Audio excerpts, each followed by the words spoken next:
guys, here. I am in the North Shore riding my new Stans NoTubes Bravo wheels. So they're carbon all-mountain wheels. But I actually want to show you how to set a wheel set up from scratch. So follow me. So I have everything I need here to get my wheels ready. First, get my Shimano XTR cassette.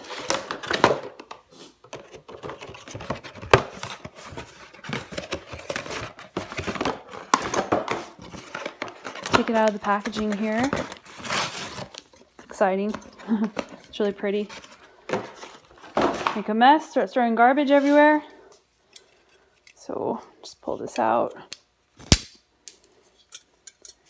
and all the pieces can come off.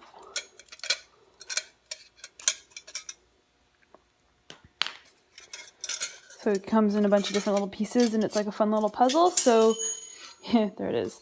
So you look at the hub and you match up the little parts. So there's like a tiny, tiny little groove, and it's a different shape than the rest of the groove. It's smaller, so you match the little mini groove up on to the hub there, and then you just start piecing it all together.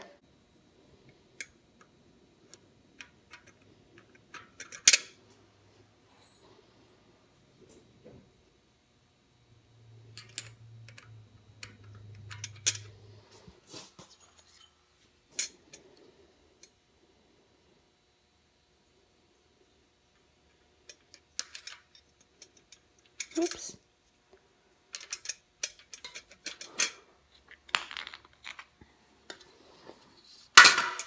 And you take this guy, pull it straight out like that.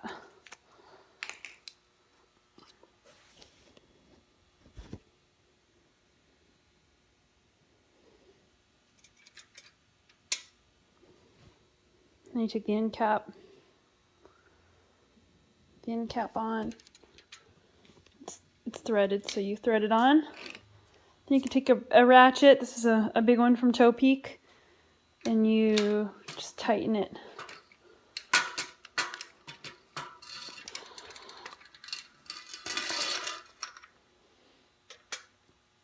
It's funny to look through the camera instead of actually looking at it when you're trying to do it. So you tighten it up.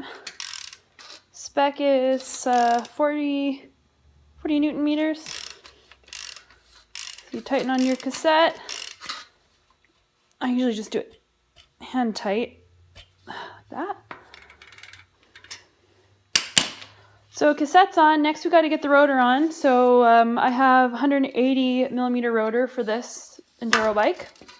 You can get, I think, 203 millimeter rotors as well, but where I'm going, it's not going to be insanely steep or fast. I don't think, actually, I don't really know, but I'm going to stick with 180. So I already have the rotor out of the package over there, so I'm just going to grab it and install it. So you take your rotor and you match it up. They have different types of rotors. This is a bolt-on. You can get center lock ones too.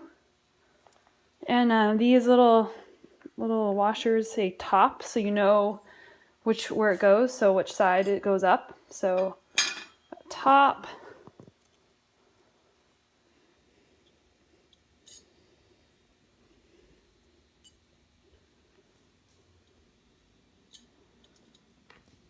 And then all the bolts have Loctite on them, so that's kind of nice. And you put them in.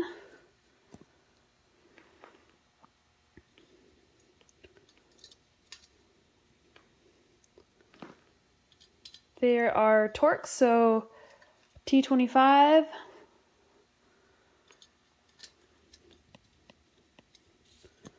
A lot of bike parts come with T25 spec these days.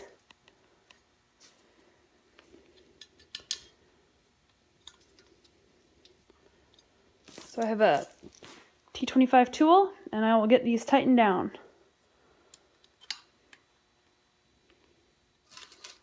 So when you're tightening, you don't want to tighten them all in a circle. You want to kind of tighten them so it's one across from another. So when you tighten these, you don't want to tighten them all, like tighten one all the way down. You want to just tighten across from one another so that the tension is distributed properly. You don't want to get it all tightened down on one side.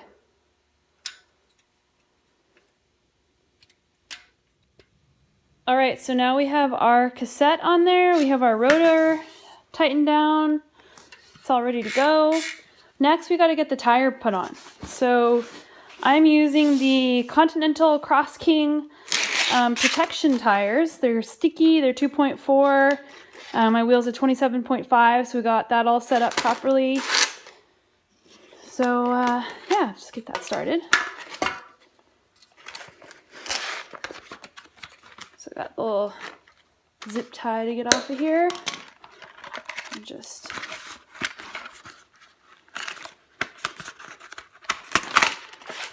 Christmas here, all this good stuff. My trash. So then I'm going to just unfold it here. These Continental tires are so awesome.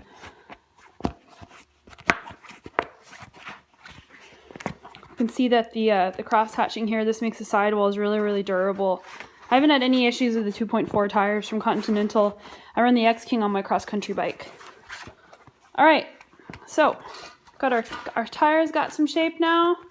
Now we just got to get it on the rim. And then I have this new Stans racing sealant, brand new. So this is going to seal up any type of hole. So again, these are tubeless tires. There's no hole.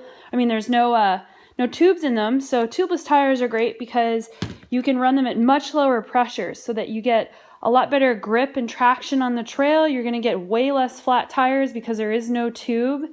And you're going to get better control. So you can run this tire. I run my tires around, it depends, anywhere from 15 to 25 psi depending on the conditions in the tire I'm running. So it's really awesome because if you had tubes, you'd be running like 35 psi and you'd be bouncing off of everything like crazy. All right, so now I want to put the tire on, and you want to make sure that you have the direction right, because when you get the tire all set up and then it's on the wrong way, it sucks. So this tire actually goes on a different direction based on if it's a front or a rear tire, as I just found out. So I checked that. So now I just got to get on this rim. And the awesome thing about these rims is they're 32 millimeters wide, so you're going to get even better control and traction and grip with your tire, and your tire is going to spread out more to give you a bigger footprint. So you want to put the tire on. You want to get one side over the rim first, and then get the other side on, and then we'll deal with the tubeless part after that. So now I got it on one side. You can see it seated on one side, and then you just have to put it on through the other side. So I'm pushing it in like this. So you keep pushing it all the way around. Do it just so you can see. Actually, you can probably see better. Like this. So keep pushing it all the way around. You keep one side tight as you go around.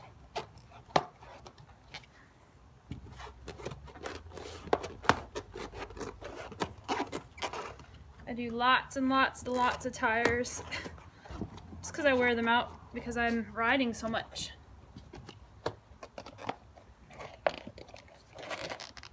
So you can see there's no tube,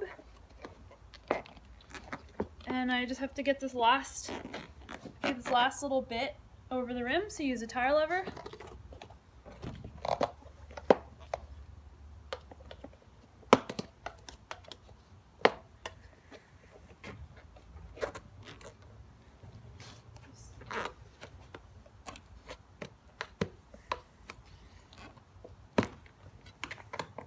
My hands are cold.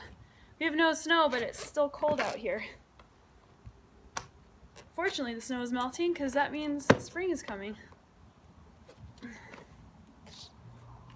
Snap. There we go. So we got the tires on, cassettes on, rotors on. Now we just have to boot this baby up tubeless, and it's ready to roll.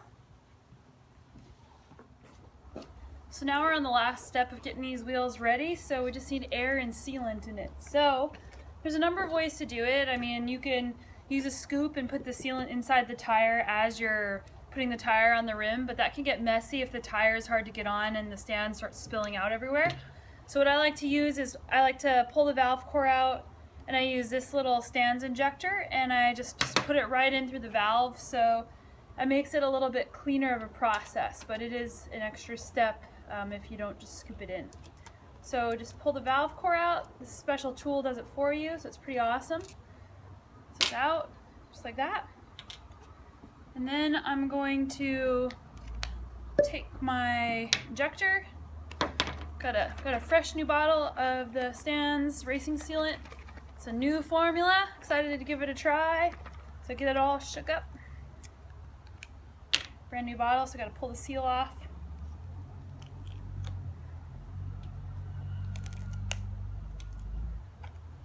It's up. And then you pour it in. So, I'm gonna set the wheel, put this over the top of the valve.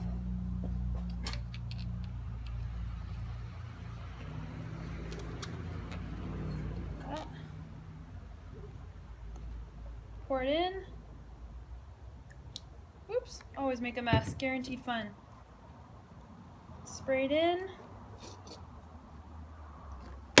Then I go over to my air compressor and I hit it with some air.